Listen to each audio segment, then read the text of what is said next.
I have a son to raise. I have a son to raise. I have tax to pay, and I have a live to live. And still, the Undisputed African Fighting Podcast champion of the world, ladies and gentlemen, welcome back to Fighting with Friends. This is your One Championship news show. Guess who's with me today? As always, ladies and gentlemen, Mr. Anything else, big champion of the world, chief analyst, of course, Brother Gaia. What's up, Brother Gaia? Oh, hey. How you doing? I'll try not to make a mistake today on names. I'm sure you'll be fine today, bro. We got some big names to talk about today, so I'm sure you'll be okay. But yeah, before we get into the big fight news that we have to talk about the other side of it here. A few fighters getting released, including Sitthichai, from what I understand. Probably the biggest amongst the names there. So I'll just read what's on screen here very quickly, and then we'll get your action, BG. This is from Nick Atkin on X. So yeah, please give me a follow on the socials if you want to stay up to date with One Championship. But anyway, One Championship has released 6 fighters from its roster, including former strawweight Muay Thai champion Smilla Sundell, according to update profile pages on its website. Understand, One has cut Sundell as she is unable to compete in its heaviest women's weight class. One wished her the best in her future endeavors. Should One open a flyweight Muay Thai and or kickboxing division in future, it would be keen to welcome her back. Also, Thai legend Sitthichai was another high-profile exit, while Alex Roberts, Celeste Hansen, and Shamil Adukov also depart. One understand that One would welcome all release fighters back if they record some quality wins and gain momentum in other organizations. With limited roster spots available across disciplines, the promotion may opt to release fighters from their contracts after they have suffered consecutive losses, allowing them to gain experience elsewhere. One also confirmed the departure of our boy, Kwon II, aka Kwon Il, a former bantamweight MMA title challenger, electing to waive its matching rights after his contract expired. PG, talk to us here, bro. What's going on here? Shocking.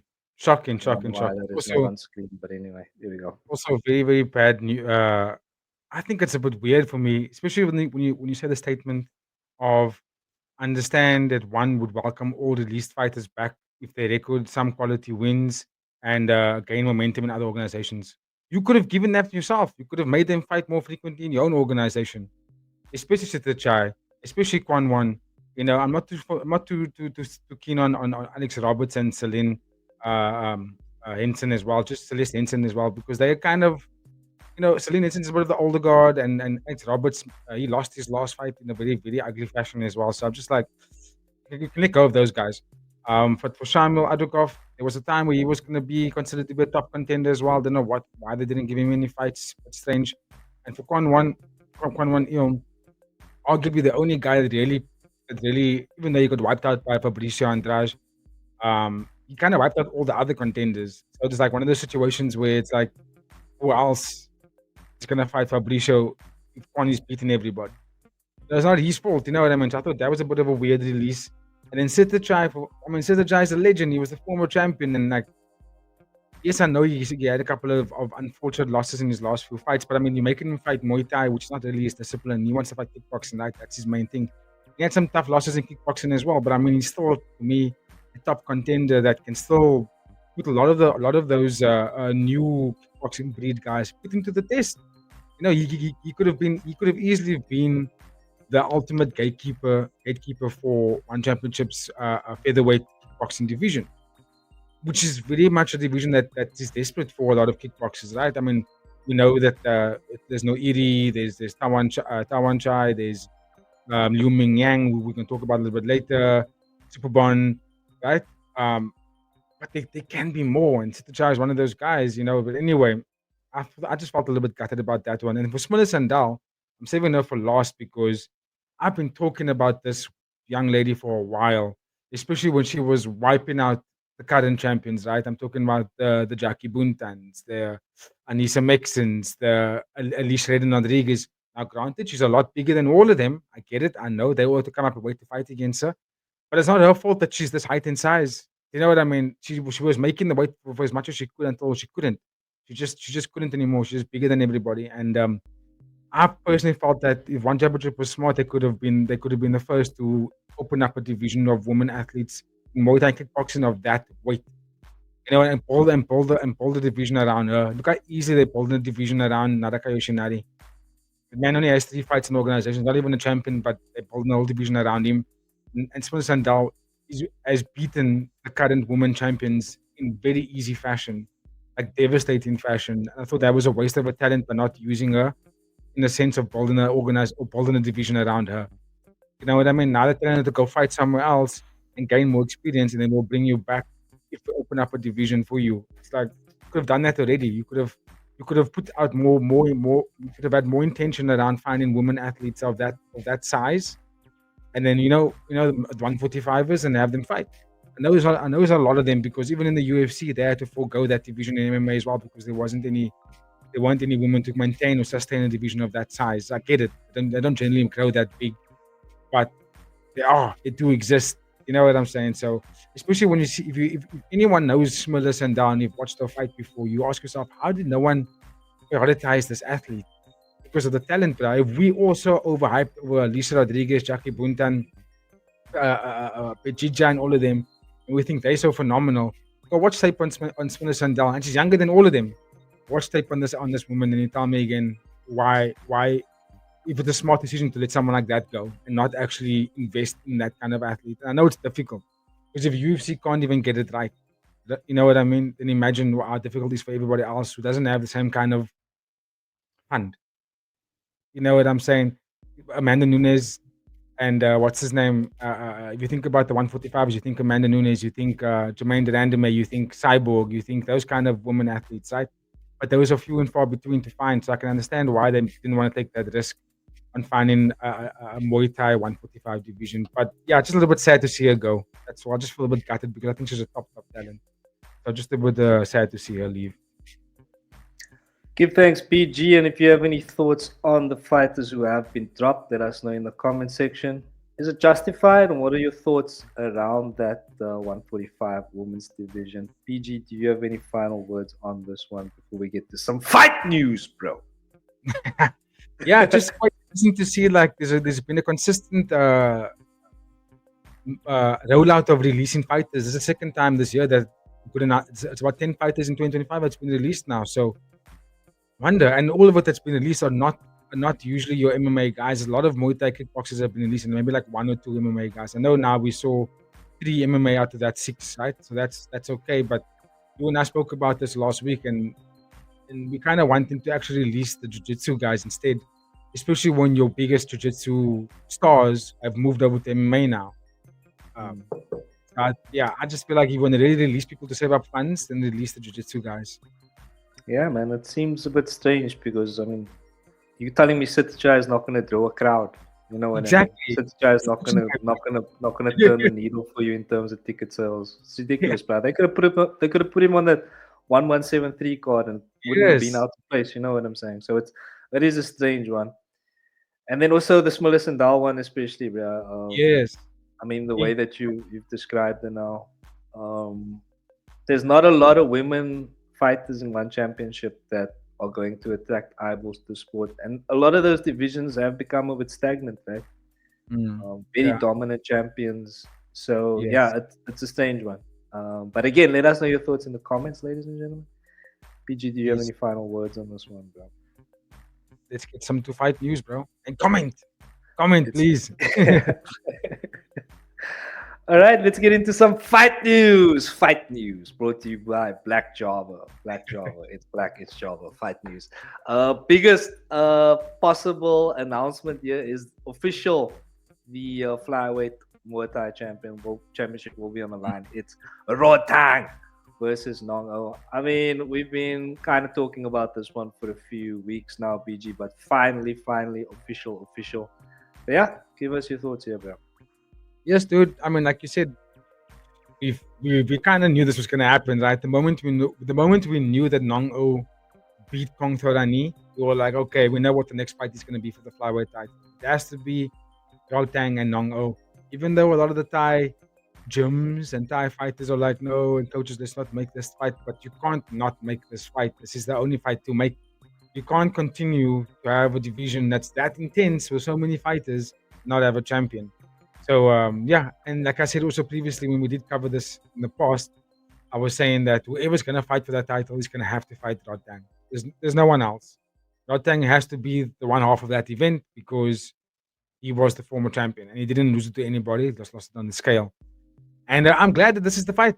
I really am because it's going to be a high level. It's going to be extremely high level. Nong-O's looked absolutely amazing in his older years, and the weight cut has treated him extremely well, and he's looking very dangerous. And I think if there's anyone other than Superlek and maybe even Haggerty that would give Rodtang a tough time, Nong-O is that dude. Nong-O is exactly that dude, especially at this weight class. So I'm excited for it. Can't wait for the 173 fight card. It's absolutely stacked from top to bottom so far, and there's also only more fights to come to fill up that fight card.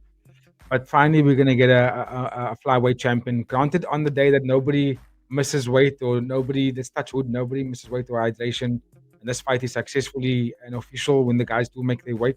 Nobody gets hurt. I'm praying now that nobody gets hurt in that fight card. But this is gonna be like if you just think about it, I want to say this is gonna be fight of the year, but if you look at that entire fight card, all those fights in that fight card can shape up to be fights of the year.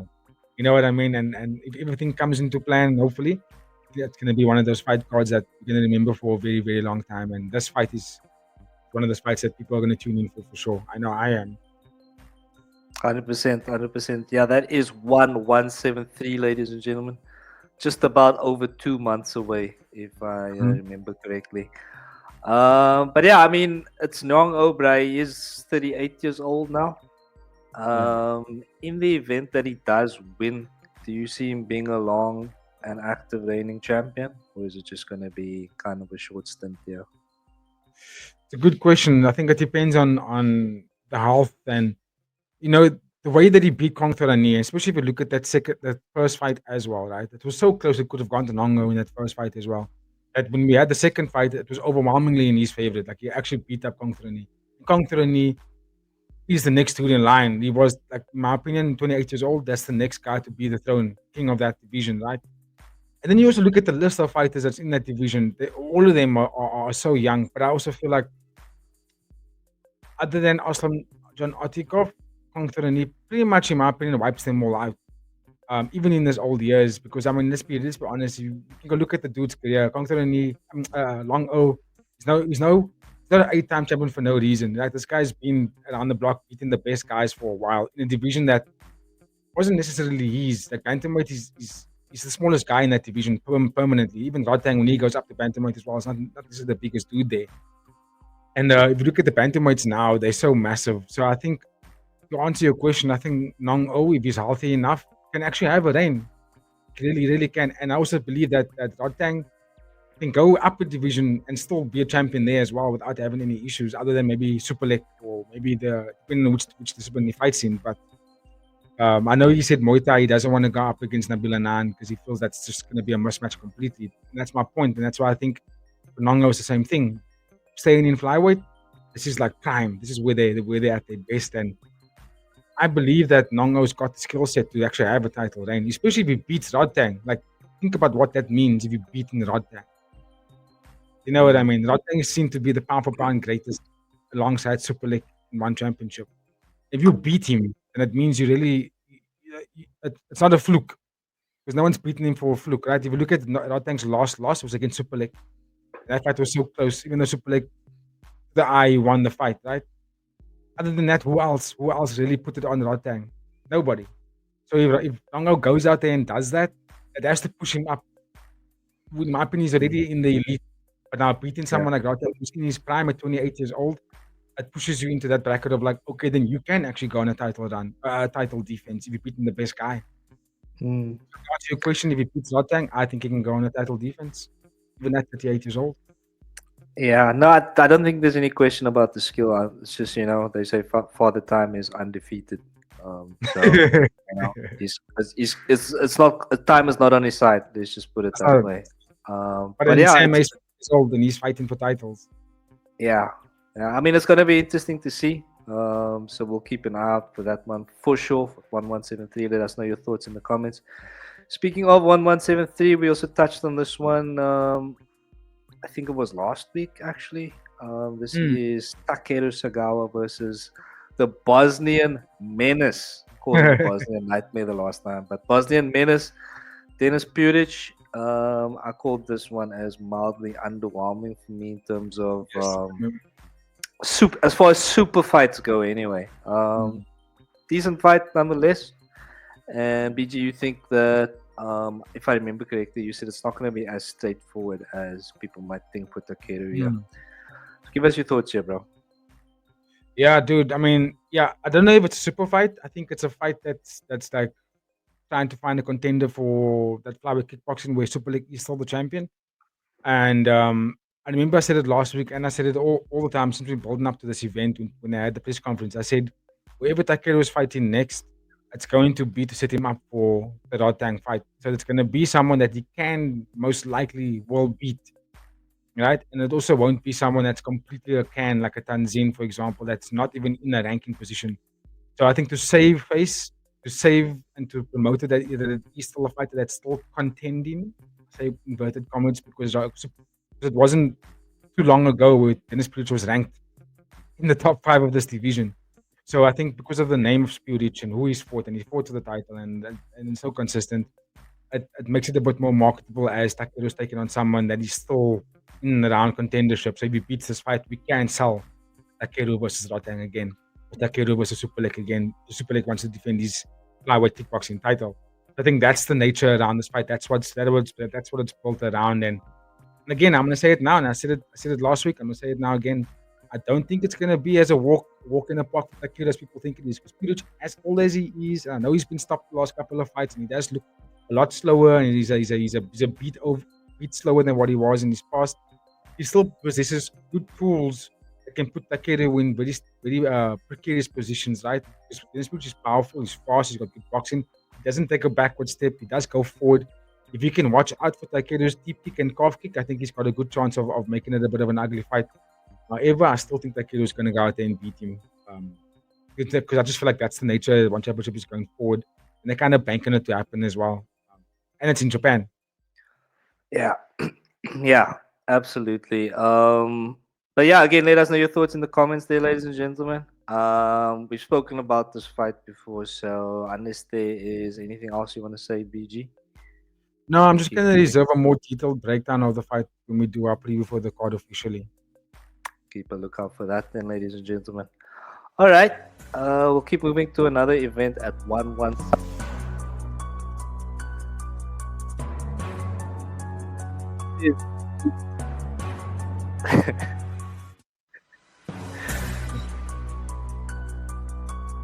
Sua Kim, ladies and gentlemen, is on the card at 1173, officially confirmed to be fighting Jake Peacock. We did talk about this last week, but it is now official. Sua Kim bantamweight title run has begun, ladies and gentlemen. BG, you said that this might be a problem for Sua Kim here, bro. So give us your thoughts here, bro. Yeah, I look excited for the fight. I don't know why this is on the Japanese fight card. I'm trying to figure out like what is it for. Other than that it's going to be a crazy fight. Like, you know, because you kind of know what you're going to get from both athletes. If you look at the tape of them, how they fight in the past, both Sua Kim and Jake Peacock aren't snooze fest kind of fighters. They put on very much fights for the fans. They look to blow the roof off. That's the kind of performance you get out of them. So I think other than that, there's no other selling point to this matchup. Also, just look at that tattoo on Sua Kim's chest. It's the first time I'm seeing it now. It looks mad. That's a very, very awesome tattoo on his chest. But anyway, I just think there's actually a Tekken character that has the same tattoo I saw on it. Yeah. Man. And Sua Kim, no, not Sua Kim. Nadaka Yoshinari does the move list, the dummy for that character. It's based on Nadaka Yoshina's movement. Anyway, I just think this is gonna be a wild fight. To be honest with you, AD, I think someone's gonna go to sleep, and the reason why I'm saying it's gonna be tricky for Sua Kim is because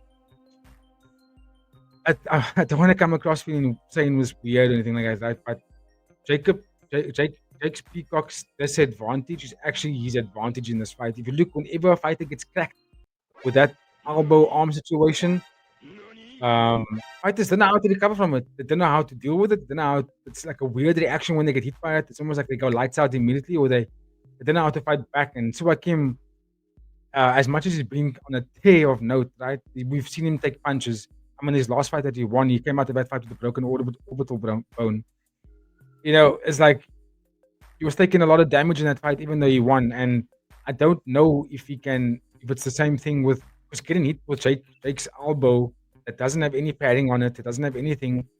It's more devastating than the actual elbow because he doesn't actually have to like, turn in an elbow or do that. He just has to throw it in close proximity. He just has to throw it, bang, and it's a clean bone to your face every time. And it's not the same as an elbow. It's more devastating than the elbow, in my opinion. So I'm just worried about Sua Kim in this fight, in my opinion. But again, I'll do a more detailed breakdown when we do the fight card. But that's gonna be a fight that's gonna be very gruesome. Let's put it that way.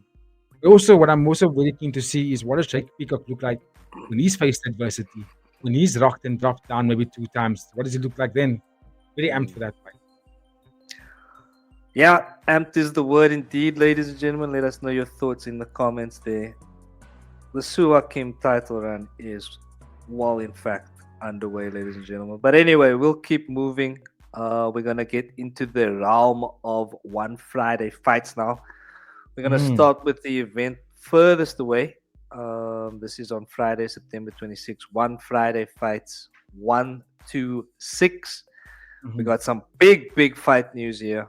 It is Taekwon, your girlfriend's favorite fighter, coming up against you in some featherweight kickboxing.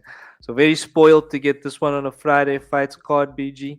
Taekwon once again dabbling in kickboxing and not in Muay Thai. So I'd like to get your thoughts on that also. But also just give us your immediate reaction to the fight announcement. Yeah, super excited. Isn't Taekwon on the flat on 173? No way. Doesn't have a fight. Yeah.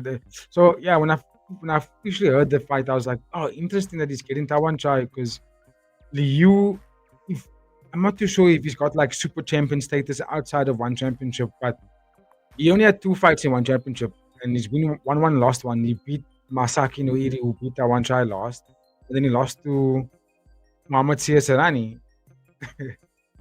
And Mohamed Serrani just beat Keita Uno, so he could have given this fight to Serrani then. You know what I mean? Yeah. Unless Serrani also lost his last fight. Didn't Serrani lose to Yuki Yosa?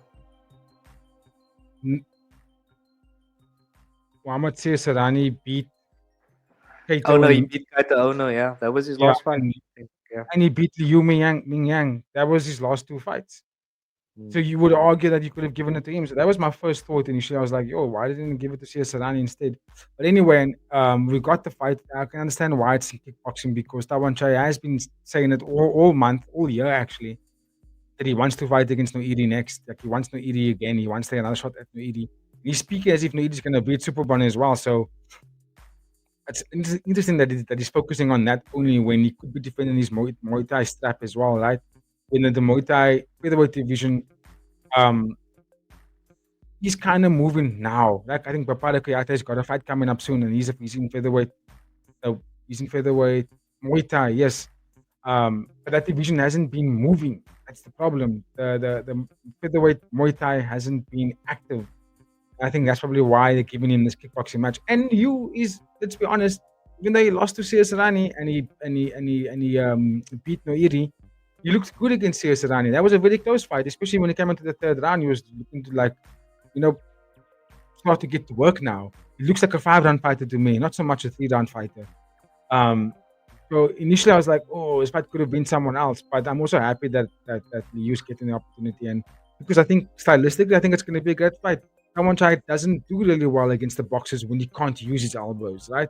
This is kickboxing, so he's no elbows in this fight. So Taekwon can't use his best weapons here, and Liu has boxed really well, and he beat the guy that knocked out Taekwon. So I think it's going to be a good fight stylistically. I just don't know if I'm that stoked when they could have maybe given Tawanchai a featherweight contender instead. You know what I mean? And we can get the featherweight Muay Thai division moving. Pampara's got to fight against Shadow, and Nico Carrillo, who beat Sitthichai, is now coming up and like, yo, I want to get involved there as well. And I think that those are more compelling fights for Tawanchai. When we already have the featherweight kickboxing title, like we know what's going to happen there. That the fight's already going to happen. So I just feel that in the interim, Tawanchai could have done something in the Muay Thai division. Looks like they didn't want to give him. They didn't want to give him Nico Carrillo. Yeah, I mean they're But- saying that fight might be next, depending on how the result goes. Yeah, that's according to our boy Tetsuya anyway on X. This is all via him, by the way. So also give him a follow on the socials, ladies and gentlemen.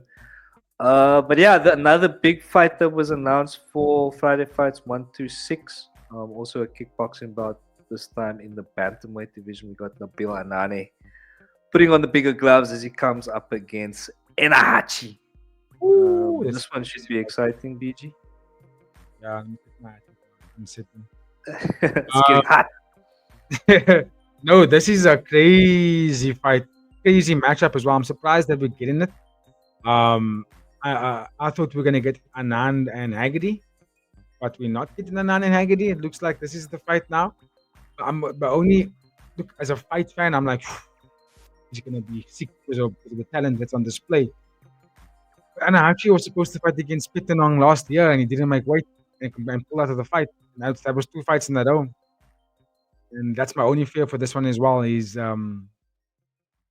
you know, I don't want to get excited because then what's going to happen is he's going to pull out again, and now we wasted all this time. We could have put a 9 against Haggerty, but now that this fight is made, is which we think about who Haggerty's going to get next, and who's going to fight? Kickboxing, going to fight Muay Thai. But anyway, that's not what we're talking about here. Bringing it to this fight, apart from all the possible things that could go wrong, if they all stay healthy and it does happen, I'm all in, bro. And September, November, that just means that the winner's not going to get Haggerty immediately. We're not going to see it happen as soon as we think. It means we're going to have to wait a while for it, right? Because Haggerty it's probably going to be on the what you call it, the 173 card as well. So we're not too sure. But anyway, in terms of this fight,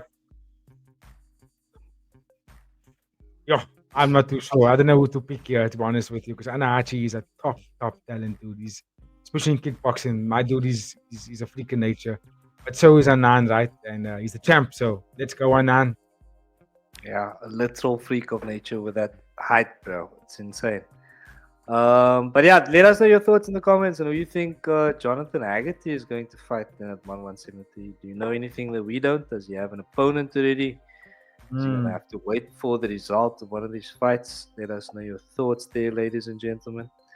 We'll move to the next Friday Fights card. This is on Friday, September 5th. It is Friday Fights 1, 2, 3. And here we have Lobo coming up against your boy, your other boy, the left meteorite, Kulabdam. Cool up. Are we gonna find Lobo in space after the left meteorite does his thing here? Or give us your initial thoughts here, bro. Well, I mean, this fight was scheduled to happen, 2 months ago? Something like that, remember? And then Kulabdam got injured and they couldn't make the fight.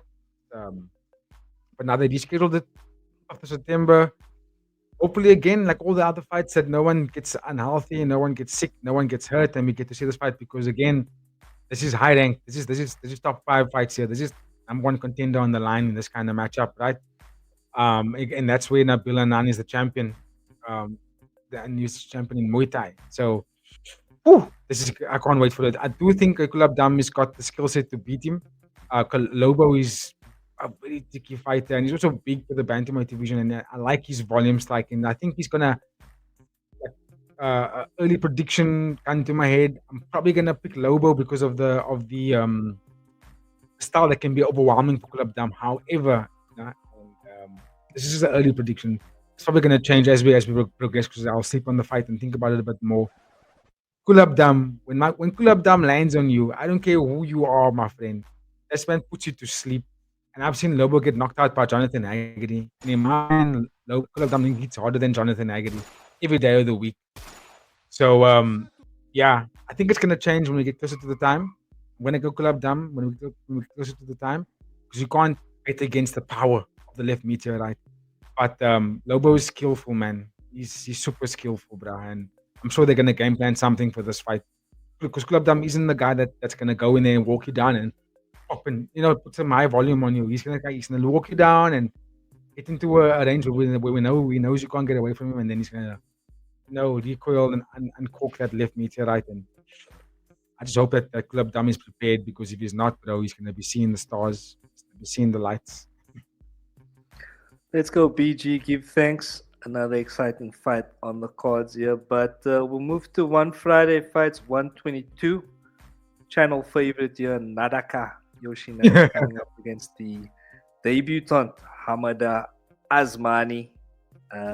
So yeah, I mean, debutant, so not too much I can say. I don't know if you know anything about the Moroccan fighter here, BG.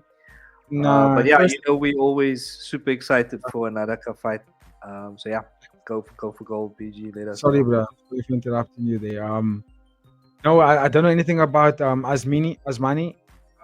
What I do think is quite interesting about this announcement of this fight, considering that Nadaka Yoshinari is obviously going to be on the 173 fight card. What I find more interesting about this matchup is that the supposed opponent for Nadaka Yoshinari at 173 is the same fighter that's on this exact same card. I think might be a fight below him on this fight card. Is Song Chanoi. So I think that's what I find more interesting about this fight. It looks like it's going to be a walk in the park for Nadaka Yoshinari. They expect him to win the fight. So I think that this is kind of like a warm-up or preparation fight for that 173 fight card. Again, if you scroll to the next fight we will talk about, where Song Chanoi is taking on Num Surin, that's why this announcements are being made for Nadaka Yoshinari, is because that's the opponent that everyone that knows Nadaka Yoshinari, as you can see there. That's why you're saying if Song Chanoi wins, he may get to face Nadaka as a super fight. It's probably going to be at 173. I don't think it's going to be a super fight. I think it's going to be a title fight for the newly atomweight title. That's probably what's going to happen there on that. So I think that's what we're going to see here. And I don't think this is going to be an easy fight for Song Chanoi either. If we look at Num Surin, he's 6-0 in one championship at the moment with 3 knockouts. He beat some good names, some really good names. 30 years old, he knocked out Paim in his last fight. He beat Sunday, who I thought is a really good fighter. He also knocked out Kung Sung Choi. He beat Yotsila.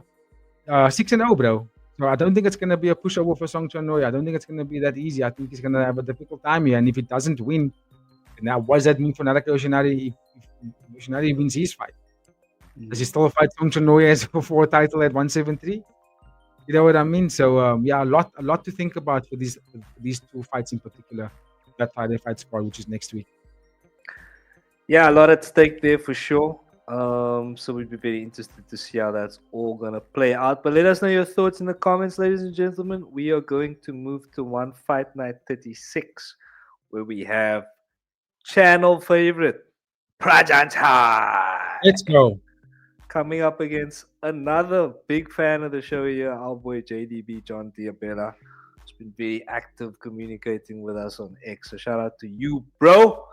Mm-hmm. I mean, this one had to happen, BG. Interim versus Undisputed. And finally, we have confirmation. So early prediction maybe here, BG. And just your initial thoughts, bro. Yeah, this may be the first time that I'm going to go against my guy, Prajanchai. This is going to be the first time that I'm going to say it now. And I don't think I'm going to change my opinion on this. This is going to be the first time I'm going to go against Prajanchai. Even though I'm probably one of the very few people I've seen in the online community that have been saying that Prajanchai won the first fight. Everyone's going, nope, JDB won it. It was too close. He won that first fight. And I watched it live and I watched it back again. And I was like, Prajanchai, for me, won the fight. However, and this is why I'm saying JDB. JDB has only had sights on one fighter since that fight. And that's been Prajanchai. The last 2 years, he's been preparing for one fight and one fighter only, and that's Prajanchai. For that reason, I'm like, JDB not going to win this fight.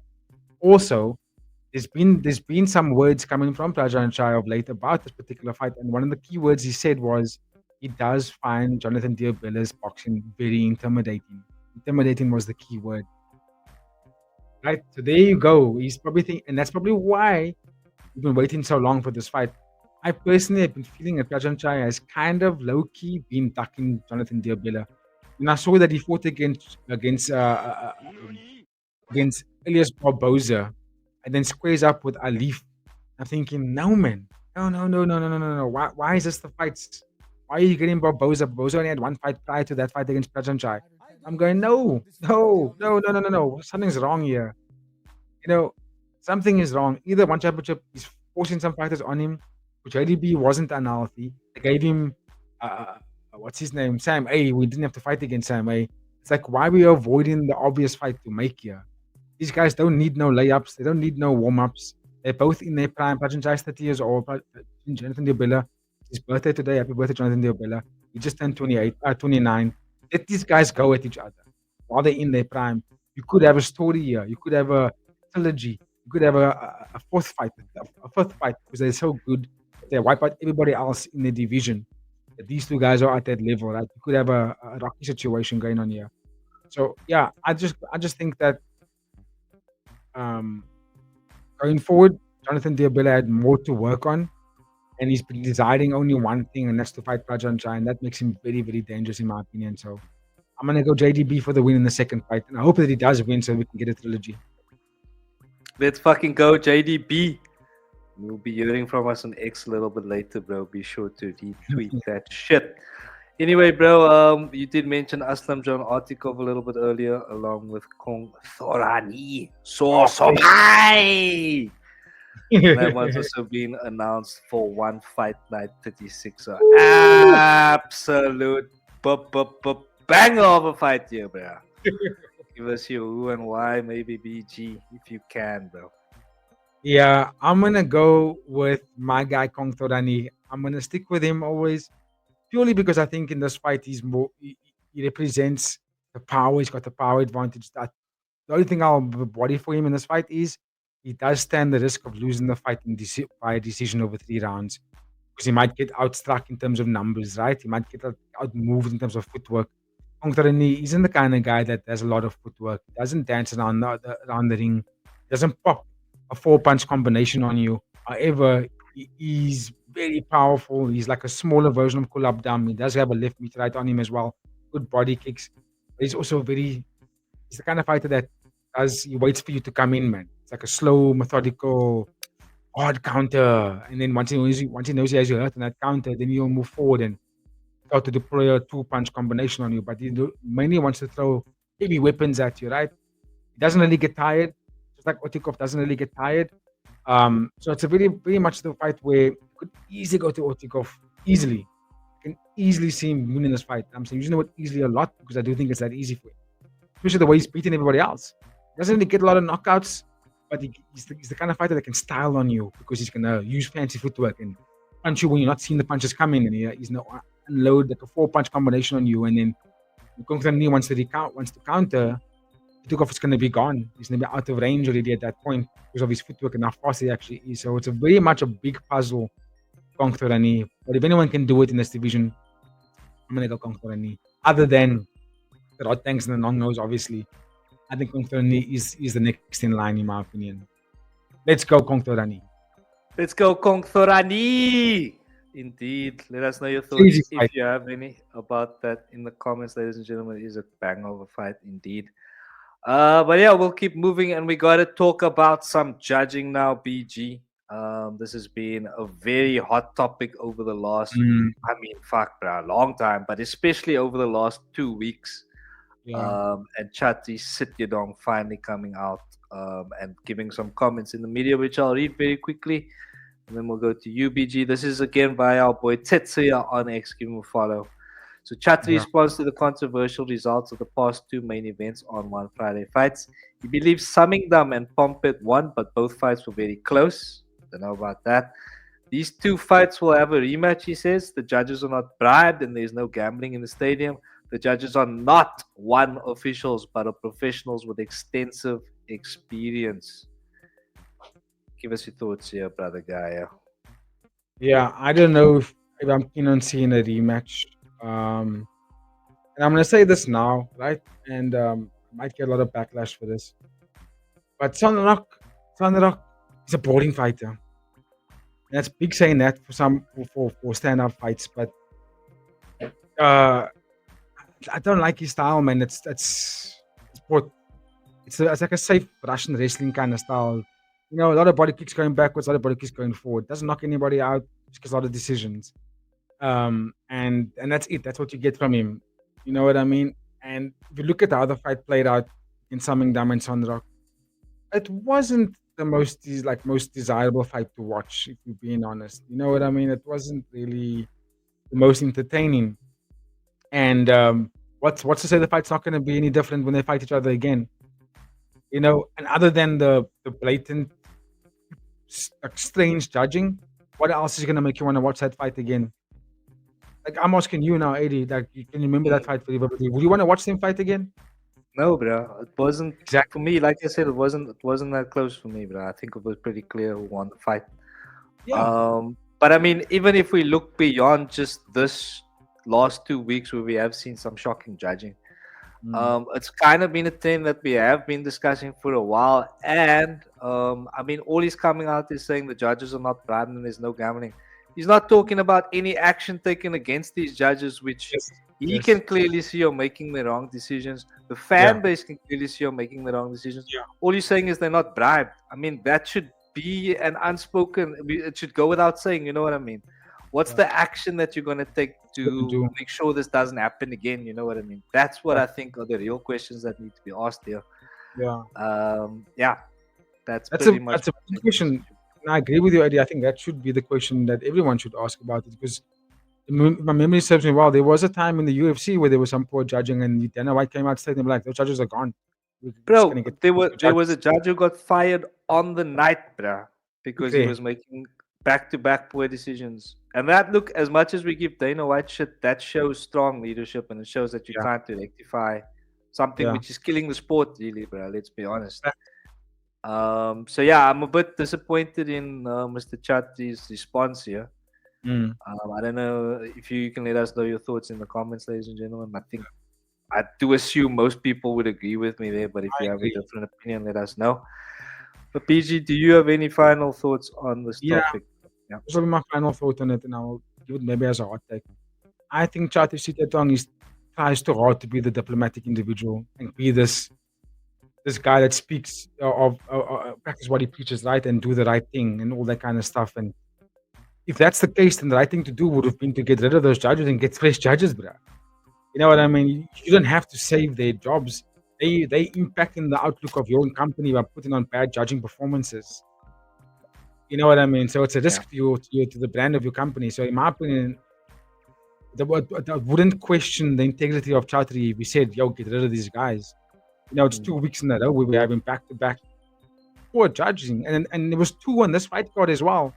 The one with Pompet and Yodek Pet. There was another fight in that fight card where we saw Yodanocha versus there was another. I don't remember who the fighter was, the other opponent, which was also poor judging. And remember on the night we were like, "Whoa, what the hell just happened here?" You know what I mean? Then you get people in the comments saying Thai Fight Championship or Taiwan Championship, whatever it's called. You know, you don't want people to be commenting that in your comments on your live all the time. So yeah, they'll have to rethink that. So I think he needs to be okay with coming down hard when making decisions like this, and it won't make you look bad, because you also preserving the integrity of your brand. Yeah. So yeah, I agree with you. Get rid of them, bro. And if you do it on the night, also you might even bring more fans to your organization. Exactly, bro. Exactly. And I mean, it's not like his brand isn't already under fire with all the other shit that's been going on. So, you know, something needs to be done here. But yeah, drop us a comment there. Let us know your thoughts, ladies and gentlemen. We're going to move to our final story of the evening. This is the glove change to the 4-ounce gloves in one championship. As I'm hoping you can see on screen right now. Yeah. But yeah, let me quickly just read to you what our boy Tetsuya has put in his thumbnail here. Chatri has revealed major changes to the 1 4-ounce gloves that will be used for Muay Thai fights. The gloves are currently being developed by Fairtex. Shout out to Fairtex. The gloves will be slightly thicker with more padding, which may help reduce broken hands from fighting. The gloves will cover the thumb for added protection. The four fingers will be harder to extend straight because the leather will be stiffer. This may help reduce eye poke incidents. So, I mean, for me, immediately, BG, I'm thinking of the UFC. They did a similar thing not too long ago, and that didn't go very well because it sounds like a very similar kind of adjustments that they're making to the gloves here. It sounds like the same shit the UFC did. Yeah, Uh, there's some. I don't know what they're hoping to achieve here because I think we did see that when they changed the gloves in the UFC, knockdowns, knockouts, they were highly reduced. We had some really, really shitty events where it was like long, drawn out, boring decisions. Yeah. But give me your thoughts here, bro. I'll be very interested to hear from you on this. Well, one thing is that we can know for sure that is it's not going to be one championship primarily does Muay Thai and kickboxing, so we don't have to worry about any grappling, which could also add to not having knockouts or finishes. Right? These guys are going to just be throwing down on each other the whole time, so the test will be different. Because it's just going to be striking for the majority of the time. I'm more keen to see what it looks like for the MMA side of things, because what they did do different to UFC is the covering the thumb. Other than that, everything else still seems the same. I think more padding to the glove. I don't know if it will be that much of a difference in terms of getting less knockouts, right? I mean, guys are still getting finished when they're doing kickboxing. And that's what's at 12 ounces, 8 to 12 ounces. So it's bigger padding, bigger gloves, and people are still getting knocked out and getting dropped, getting beaten up. So yeah, at this point, I'm just keen to see what's going to happen. It looks like they are legitimately going to go with this new glove change, and we as fans just have to see what's going to be the difference. I'm hoping that it's not going to be less knockouts, less finishes. I'm hoping that it's going to still be the same. But in terms of the eye pokes thing, I don't know if the glove change is going to be that significant because fighters are still going to be able to parry. I'm still going to parry. I'm still going to extend my hand. I'm still going to reach out to find distance. I'm still going to do all that. You know, that's you and I have seen on live events eye pokes coming from thumbs like this, or a knuckle in the eye, like you know what I mean. So I don't know. I feel like we shouldn't make so much of a thing for the eye pokes unless you can see it's deliberate. Like in my opinion, a lot of the eye pokes we get in the fight side is because of maybe open stances or fighters reaching out while they're moving backwards to still establish range, so they can maybe throw a counter in there. But for me, when it really needs to be something that must be attacked, is when you're seeing eye pokes that are deliberate. I can go and find footage of DC in his last remnants of his fights in his career where he would flick out his fingers, the dude, in a fight. Stipe Miocic in the eye. So moments like that, you can say, yo, but when a fighter is moving backwards because someone is darting forward with a combination and the fighter moving backwards decides to extend their hands out to maybe establish range, and then gets an eye poke. A lot of the times those are very accidental, and we shouldn't be going and an iron because it's like, oh, well, now the guy got eye poke. You're in a freaking fight, bro. People are getting scratched with fingernails and this weird shit that happens in the fight that we don't even notice, you know.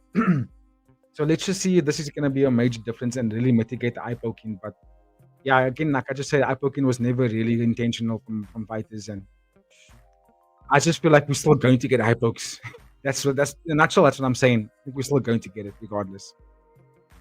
An occupational hazard, as they say. But let us know your thoughts in the comments there, ladies and gentlemen. I'm once again asking you to comment on our video. So if you don't mind, please go ahead and do that.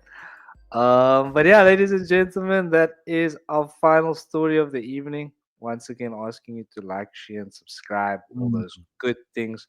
Got new content coming, so you can watch the podcast every day. Joe Rogan. Another guy, please sign us out here while I do the necessary. Let's go. Shout out everybody. Drop a like, drop a share for the stream. Always love it. Stay tuned for our content coming out this week. We have UFC, which will be releasing this Wednesday. We have one championship preview for the Friday Fights 121 on Thursday. Live for the 121 card as well. I don't know if we'll be doing a live for the UFC this week, but keep in touch with our content. Get involved. Looking forward to seeing everybody there when we do our live this weekend. And then also, just stay tuned. Keep helping the channel grow. Drop a comment, drop a like. It does make the channel get better, stronger, bigger. that we can achieve the things we want to achieve for you. But on that note, have a fantastic week. From myself and all the Fighting with Friends guys, we will catch you in the next one. Cheers.